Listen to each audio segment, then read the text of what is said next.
Καλησπέρα κυρίες και κύριοι, καλώς ορίσατε στην ιατρική εκπομπή Διαγνώσεις με ένα θέμα που αφορά στον ανδρικό πληθυσμό. Θα ασχοληθούμε σήμερα. Θα μιλήσουμε για την ρομποτική χειρουργική στην ουρολογία, ενώ θα δώσουμε μεγάλη βάση στην κουβέντα που θα ακολουθήσει στο θέμα της καλοήθους υπερπλασίας του προστάτη, καθώς και του καρκίνου του προστάτη.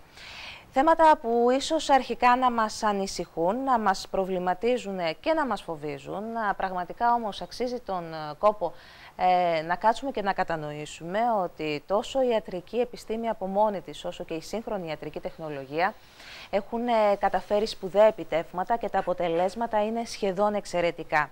Να καλωσορίσουμε τον καλεσμένο για σήμερα στην εκπομπή. Είναι ο Δόκτωρ Σταύρος Στυριτζής, χειρουργός ουρολόγος, διδάκτορας της Ιατρικής Σχολής του Πανεπιστημίου Αθηνών, μέλος του Κέντρου Ελάχιστης Επεμβατικής Ουρολογικής Χειρουργικής του Ιατρικού Κέντρου Αθηνών. Καλώς ορίσατε, γιατρέ. Ευχαριστώ πολύ για την πρόσκληση. Εγώ ευχαριστώ για την ανταπόκριση. Έχετε ένα σπουδαίο βιογραφικό και ξέρετε, δίνω βάση σε αυτό και χαίρομαι πάρα πολύ όταν νέοι επιστήμονες, και δεν αναφέρομαι μόνο στην ηλικία, έχουν καταφέρει να συγκεντρώσουν στο βιογραφικό τους σπουδαία επιτεύγματα, γιατί αυτό δίνει βάση κυρίως στην επιστήμη, αλλά και πολλές ελπίδες στον ίδιο ασθενή που εμπιστεύεται την υγεία του στον γιατρό αυτόν. Ναι, ευχαριστώ πολύ για τη μικρή έναρξη. Και εγώ πιστεύω ότι ένας γιατρός πρέπει πάντα να ενημερώνεται, πρέπει πάντα να προσπαθεί για το καλύτερο. Και αυτό γιατί η γνώση είναι η δύναμη, όπως γνωρίζουμε. Η εμπειρία επίσης είναι μια πολύ σημαντική ιστορία για μας. Άρα νομίζω ότι όσα περισσότερα προσπαθούμε να κάνουμε και να καταφέρουμε και να προσπαθούμε πάντα για το καλύτερο, θα έχει απόλυτο αντίκτυπο στον ασθενή μας. Έχω επίσης την εντύπωση ότι αυτή τη χρονική στιγμή η Ελλάδα διαθέτει το πλέον δυναμικό ιατρικό δυναμικό από τα χρόνια που έχουν περάσει. Νομίζω υπάρχει ένας ιατρικός θησαυρός πολύ σημαντικός αυτή τη στιγμή στη χώρα μας. Έχετε δίκιο, αν και βέβαια υπάρχει και μία αντίφαση εδώ, διότι όπως καταλαβαίνετε λόγω της οικονομικής κρίσης που περνάμε, πολλοί καλοί γιατροί αναγκάζονται να φεύγουν στο εξωτερικό.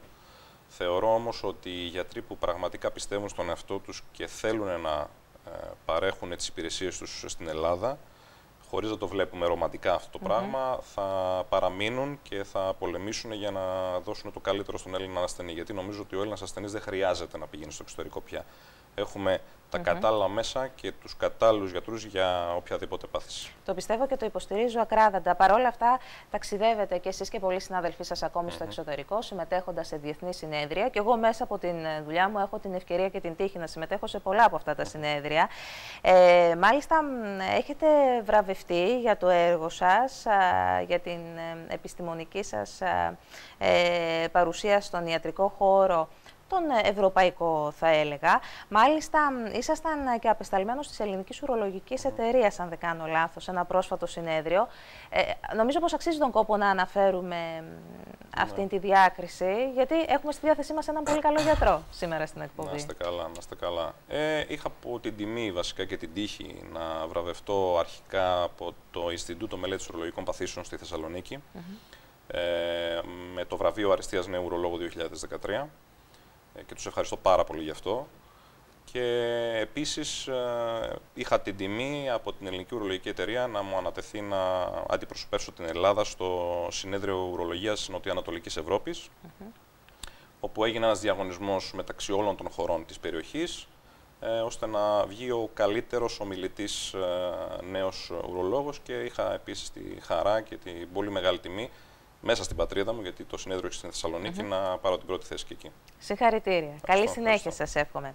Πάμε να ξεκινήσουμε με το θέμα μας, το βασικό θέμα της σημερινής εκπομπής. Και πάμε πρώτα στο πρώτο σημείο αυτής της κουβέντας, να δούμε πώς η ρομποτική χειρουργική τελικά βρίσκει εφαρμογή στην ουρολογία. Να πούμε ότι η ρομποτική χειρουργική ήδη έχει κλείσει πάνω από δεκαετία παγκοσμίως, και οι εφαρμογές της πια είναι πάρα πολλές. Θα έλεγα ότι η ουρολογία ίσως είναι η μοναδική ειδικότητα όπου η ρομποτική χειρουργική μπορεί να εφαρμοστεί σε οποιαδήποτε ένδειξη. Στην Ελλάδα την εφαρμόζουμε τα τελευταία τουλάχιστον 6 χρόνια. Νομίζω ότι όλο και αυξάνεται ο ρυθμός των επεμβάσεων που χρησιμοποιούμε τη ρομποτική χειρουργική. Και βεβαίως οι εφαρμογές στην ουρολογία και εκεί είναι πολύ άριθμες. Νομίζω ότι πλέον μπορούμε να χειρουργήσουμε οποιαδήποτε χειρουργική πάθηση του ουροποιητικού συστήματος με το ρομπότ. Μας δίνει πολύ σημαντικά πλεονεκτήματα και θεωρώ ότι στο μέλλον έχουμε να περιμένουμε ακόμα περισσότερα. Έχω την εντύπωση πάντως ότι η ρομποτική χειρουργική εφαρμόζεται ως επιτοπλίστων στην ουρολογία. Νομίζω ότι είναι η ως επιτοπλίστων ειδικότητα που το ρομπότ θα χρησιμεύει περισσότερο από οποιαδήποτε άλλη ειδικότητα στην ιατρική. Αυτό ισχύει οπωσδήποτε. Και στην περίπτωσή σας μιλάμε για ένα μηχάνημα τελευταίας τεχνολογίας. Έχουν αλλάξει τα μηχανήματα ρομποτικής χειρουργικής στη διάρκεια αυτής της δεκαετίας. Όσο εξελίσσεται η τεχνολογία, εξελίσσεται και η επιστήμη, έτσι δεν είναι? Ακριβώς, ακριβώς. Νομίζω ότι η ρομποτική χειρουργική είναι ένα πεδίο πολύ ιδιαίτερο. Περιμένουμε πολύ ιδιαίτερα πράγματα στο μέλλον ακόμα.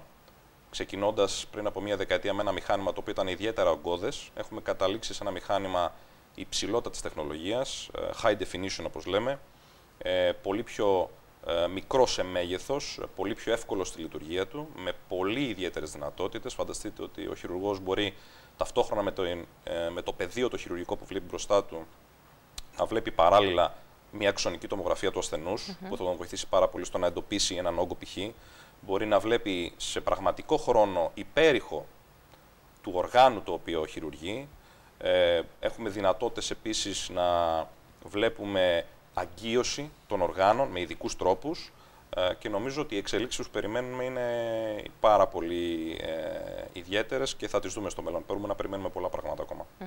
Έχουμε ετοιμάσει κάποιες φωτογραφίες για να καταλάβει ο κόσμος που μας παρακολουθεί περί τίνος πρόκειται, γιατί ακριβώς μιλάμε, τι μηχάνημα θαυματουργό είναι αυτό τέλος πάντων.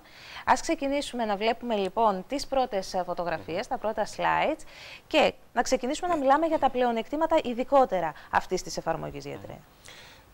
Η ρομποτική χειρουργική είναι ελάχιστα επεμβατική χειρουργική, όπως και η λαπαροσκοπία. Είναι λαπαροσκοπική χειρουργική ως επιτοπλίστων. Όμως, έχουμε τη δυνατότητα και το πλεονέκτημα να χρησιμοποιούμε ένα μηχάνημα, το οποίο είναι η άμεση επέκταση των χεριών του χειρουργού. Να πούμε εδώ και να τονίσουμε ότι το ρομπότ δεν χειρουργεί μόνο του, δεν αυτοβουλεί. Χειρουργεί ο χειρουργός.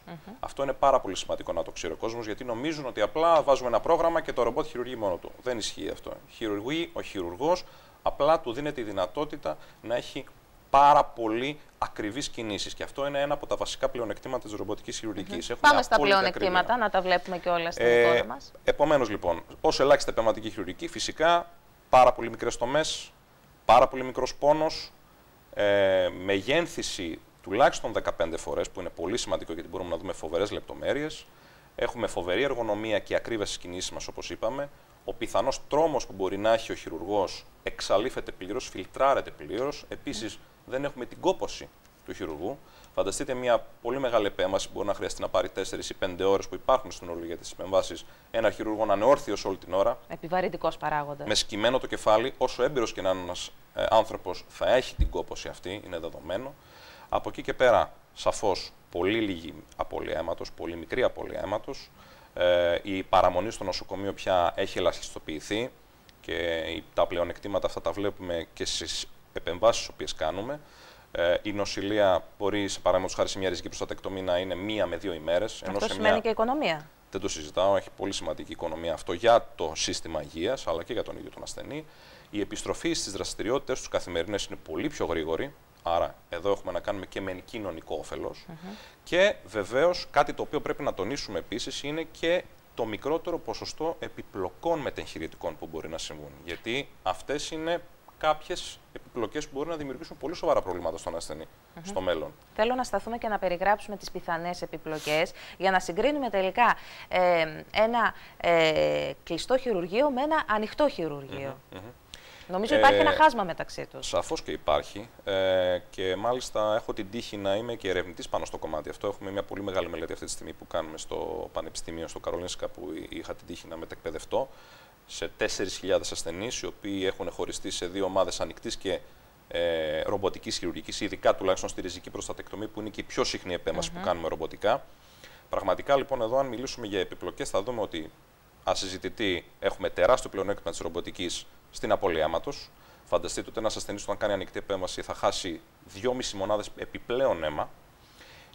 Ο πόνος βεβαίως είναι ελάχιστος, η ανάγκη για αναλγητικά φάρμακα είναι πολύ μικρότερη με τη ρομποτική χειρουργική. Επίσης, η πιθανότητα για μετεχειρητική κύλη, που μπορεί να συμβεί όταν έχουμε μια πολύ μεγάλη επέμβαση ανοιχτή, οι λοιμώξεις οι δερματικές στις τομές που έχουμε είναι πολύ μικρότερες, δεν υπάρχουν σχεδόν. Η παραμονή στο νοσοκομείο δεν το συζητάω. Φανταστείτε ότι στη ρομποτική ριζική προστατεκτομία ο ασθενής μένει 1,5 μέρα, στην ανοιχτή μένει 4 με 5 μέρες, και αυτό βεβαίως όταν δεν υπάρχει καμία επιπλοκή. Τελευταίες μεγάλες μετααναλύσεις που έχουν γίνει στην παγκόσμια βιβλιογραφία έχουν δείξει ότι η ανοιχτή προστατεκτομή ριζική έχει τουλάχιστον 2 φορές περισσότερο κίνδυνο να έχει συνολικά κάποια επιπλοκή στον ασθενή, ανεξαρτήτως αν αυτή είναι ελάσσονα ή μείζωνα επιπλοκή. Άρα λοιπόν νομίζω ότι όλα αυτά δείχνουν χαρακτηριστικά ότι πια δεν είναι ένα marketing effect όπως λέμε, δεν είναι κάτι διαφημιστικό για το ρομπότ. Είναι χειροπιαστές αποδείξεις που τις έχουμε στη βιβλιογραφία και τις βλέπουμε καθημερινά στους ασθενείς μας. Και τα ποσοστά επιτυχίας είναι θριαμβευτικά. Κανείς να φανταστεί αρκεί ότι ταξιδεύει από την άλλη άκρη της Ευρώπης για να έρθει στην Ελλάδα να κάνει μια τέτοιου είδους επέμβαση με ρομπότ. Αυτό τα λέει όλα νομίζω, γιατρέ, και για το θέμα κόστους, αλλά και για την αξιοπιστία της ίδιας της ιατρικής επιστήμης. Νομίζω ότι άλλο ένα πολύ σημαντικό δεδομένο είναι ότι πρέπει να μιλήσουμε και για λειτουργικά αποτελέσματα. Γιατί πέραν των επιπλοκών, πέραν της νοσηλείας, πέρα του άμεσου μετεχειρητικού διαστήματος, μας ενδιαφέρει και το λειτουργικό αποτέλεσμα σε όλες τις επεμβάσεις. Και εκεί λοιπόν έχουμε αρχίσει πια και βλέπουμε έχουμε απτές αποδείξεις, βλέπουμε χαρακτηριστικές διαφορές. Κάτι το οποίο δεν τον βλέπαμε στο παρελθόν. Τώρα πλέον το βλέπουμε. Αισθητική λειτουργία, εγκράτεια ούρων. Όλα αυτά είναι πολύ σημαντικά δεδομένα για τον ασθενή και για την ποιότητα ζωής του. Άρα λοιπόν νομίζω ότι πια η ρομποτική χειρουργική επιδεικνύει πολύ σημαντικές υπεροχές έναντι της ανοιχτής επέμβασης και μάλιστα αρχίζει και δείχνει διαφορές έναντι και της λαπαροσκοπικής επέμβασης. Καλά, τα μετεχειρητικά αποτελέσματα είναι ένας θρίαμβος σχεδόν σε όλες, τις περισσότερες μάλλον των περιπτώσεων. Και μου έκανε εντύπωση αυτό που συζητούσαμε πριν ξεκινήσουμε την εκπομπή, το γεγονός δηλαδή ότι ακόμη και σε μια περίπτωση καρκίνου, αν αυτός εντοπιστεί έγκαιρα, ίσως και λίγο αργότερα, μπορεί να θεραπευτεί και να μιλάμε για ίαση πλέον, όχι για απλή αντιμετώπιση. Αυτό πραγματικά είναι θρίαμβος. Ακριβώς. Πλέον, ειδικά για τον καρκίνο του προστάτη, μιλώντας, θεωρώ ότι μπορούμε να επιτύχουμε ίαση στο 100% εφόσον μπορέσουμε να προλάβουμε την νόσο σε ένα εντοπισμένο στάδιο. Νομίζω αυτά θα τα πούμε και στη συνέχεια εξάλλου. Θα τα δούμε πιο αναλυτικά. Θεωρώ όμως ότι πλέον έχουμε να κάνουμε με μια νόσο η οποία χαρακτηριστικά, εγώ λέω στους ασθενείς μου ότι έχει το όνομα αλλά δεν έχει τη χάρη. Έχουμε τη δυνατότητα, έχουμε την τεχνολογία, έχουμε όλα τα δυνατά εφόδια για να έχουμε έναν ασθενή να επιβιώνει, να μην σκέφτεται καν ότι πάσχει από καρκίνο του προστάτη, διότι ιάται πλέον. Και πολλές φορές, στις περισσότερες των περιπτώσεων, αρκεί μόνο το χειρουργείο. Δεν χρειάζεται καμία άλλη επικουρική θεραπεία. Και αν το νούμερο 1 είναι ο γιατρός, η τεχνολογία πόσο σημαντικό ρόλο παίζει ούτως ώστε να φτάσουμε να μιλάμε για τέτοιου είδους ποσοστά επιτυχίας? Νομίζω ότι πλέον και στα ογκολογικά αποτελέσματα αρχίζουμε και βλέπουμε διαφορές. Δεν είναι μεγάλες, όμως αρχίζουμε και τις βλέπουμε. Άρα λοιπόν θεωρώ ότι βεβαίως το νούμερο 1 είναι ο γιατρός, η εμπειρία του, αλλά πλέον η τεχνολογία του δίνει και τη δυνατότητα το 2-3% παραπάνω που θα του παρέχει να έχει και άμεσο αντίκτυπο στην επιβίωση του ασθενούς. Αυτό το 2 και το 3% στην ιατρική Ακριβώς. είναι τόσο πολύτιμο και τόσο καθοριστικό πολλές φορές. Μια τελευταία ερώτηση πριν πάμε στους χορηγούς μας, γιατρέ. Το κόστος. Όλοι έχουμε δικαίωμα στη θεραπεία. Πολλές φορές όμως η θεραπεία μπορεί να είναι απαγορευτική λόγω κόστους. Εδώ πώς είναι τα πράγματα? Νομίζω ότι αν συγκρίνουμε το κόστος μιας ρομποτικής επέμβασης σε σχέση με το κόστος που έχουμε στις υπόλοιπες ευρωπαϊκές χώρες, είμαστε τουλάχιστον στο 50% χαμηλότερα. Βεβαίως αυτό είναι αναμενόμενο, είμαστε σε μια περίοδο οικονομικής κρίσης, θέλουμε να χειρουργούμε ρομποτικά, γνωρίζουμε ότι η επέμβαση έχει ένα συγκεκριμένο κόστος, απ' την άλλη όμως θέλουμε να βοηθήσουμε και τους ασθενείς μας να έχουν το καλύτερο αποτέλεσμα. Πιστεύω λοιπόν ότι και οι γιατροί οι ίδιοι, αλλά και το σύστημα υγείας το ίδιο, κινείται προς αυτή την κατεύθυνση. Έχουμε δυνατότητες να ρίξουμε το κόστος κι άλλο. Έχουμε να κάνουμε όμως με μια τεχνολογία η οποία είναι μονοπωλιακή. Κάποια στιγμή το μονοπόλιο θα λήξει, άρα θα πέσουν κι άλλο οι τιμές της επέμβασης αυτής.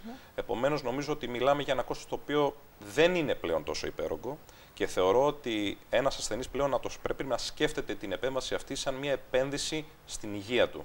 Διότι έχει να κερδίσει μακροπρόθεσμα πολλά πράγματα. Δεν πρέπει να σκεφτούμε μόνο το άμεσο αποτέλεσμα, πρέπει να δούμε και το υπόλοιπο της επέμβασης στην ποιότητα ζωής του. Επομένως, λοιπόν, νομίζω ότι πια μιλάμε για ένα κόστος το οποίο μπορεί να καλυφθεί από έναν ασθενή και θεωρώ ότι θα έχει πολλαπλά ωφέλη από αυτό.